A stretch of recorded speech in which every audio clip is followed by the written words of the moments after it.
Deontay Wilder? Look, I love Malik, and I was so happy for him. When he was brought on board as the main coach. Malik's a guy who's got a very good boxing brain. He understands the game. And I believe in the future he's going to become a very, very good coach, and this is a great start for him. Can he completely reinvent Deontay Wilder? I don't believe so, but one thing he will do is he will bring a lot of enthusiasm into their camp. He'll bring a lot of passion into their camp, and that I believe will be the biggest change in Deontay Wilder's training camp.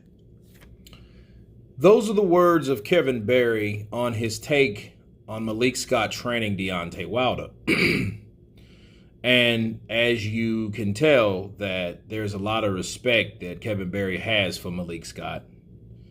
And he's glad that he has the opportunity from coach to coach or trainer to trainer, because, trainers recognize success as well, and especially when someone is doing the same thing that you do,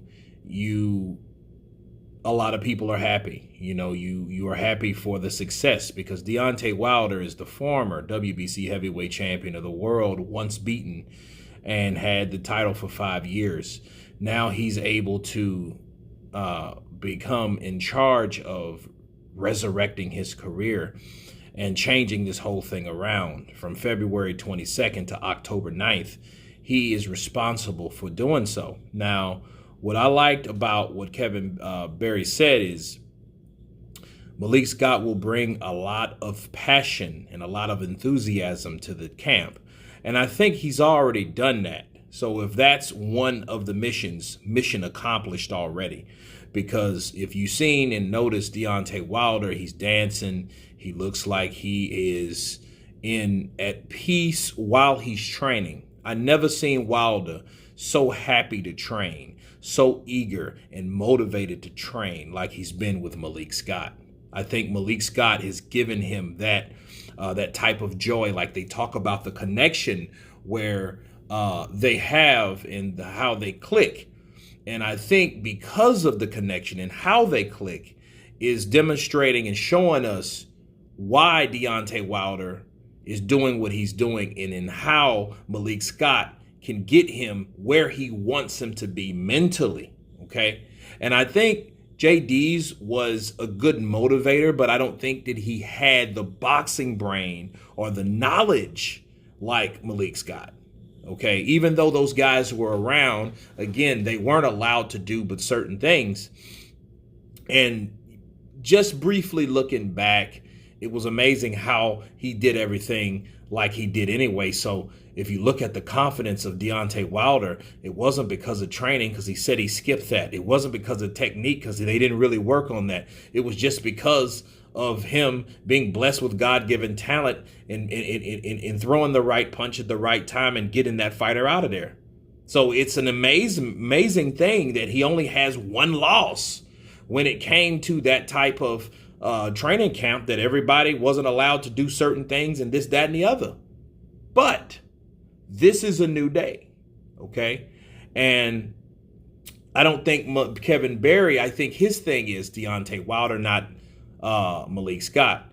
He knows Malik Scott, and he knows that Malik Scott has a boxing brain, and he knows he brings a lot of experience to the table. However, I can tell he just doesn't believe that he could change it around for Wilder. Okay, so that's one thing about about Kevin Berry, and I think what his beliefs is. I think on the weekend is who he's training, and he won't be able to do that with Deontay Wilder, given before on this same interview how good Tyson Fury looked, okay? Because it's all about the other opponent. And Tyson Fury, as good as he looks, that would always make you back up and think about it. Yo, can Malik Scott actually pull this off and get the win? Training Deontay Wilder being the first time he's ever trained Deontay Wilder. So it's one of those things where it's experimental.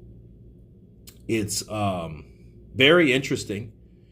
But I think Wilder is in a place where he's driven to the point Like, hey, if I, make it or die, fight or die, right? Fight, never flight, right? Don't back up, step the fuck up. Those, I think, is the mentality of Deontay Wilder, and I think he's just at a point where it's make it or break it. And I think Deontay Wilder has a puncher's chance, and I think with Malik Scott, if he works the body, which I think the game plan will be, he can have some success in that fight. He can make that fight interesting. He can give new dimensions of Deontay Wilder that Tyson Fury hasn't seen. Okay? See, all you really have to do is convince someone like Tyson Fury that Deontay Wilder doesn't have just one trick anymore.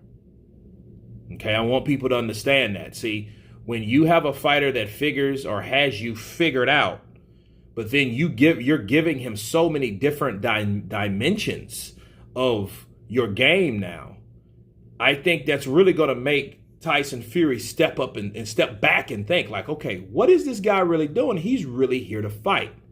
Then it will be interesting, and then it will be more of a chess match, because then Tyson Fury can't go all balls to the wall no more. I remember Ben Davison mentioning this too, that maybe Tyson Fury won't have all those advantages that he had in the second fight due to the fact that Deontay Wilder will be more prepared. So I think on the preparation level, I believe that Malik Scott is getting him where he needs to be, okay? Defensive-wise and offensive-wise. Okay, so I have a little bit more faith than Kevin Berry and Wilder than Kevin Berry does. But he really likes Malik Scott, and he even feels that Malik Scott can go on in the future to train other people. But this is the start of his resume, and this is the big project for Malik Scott. So I think it all starts right now. But anyway, you guys tell me what you think of Kevin Berry and his take on Malik Scott, and can he bring Deontay Wilder to victory? Tell me what you think. Of course, please subscribe. And you guys been Counterpunched. Peace.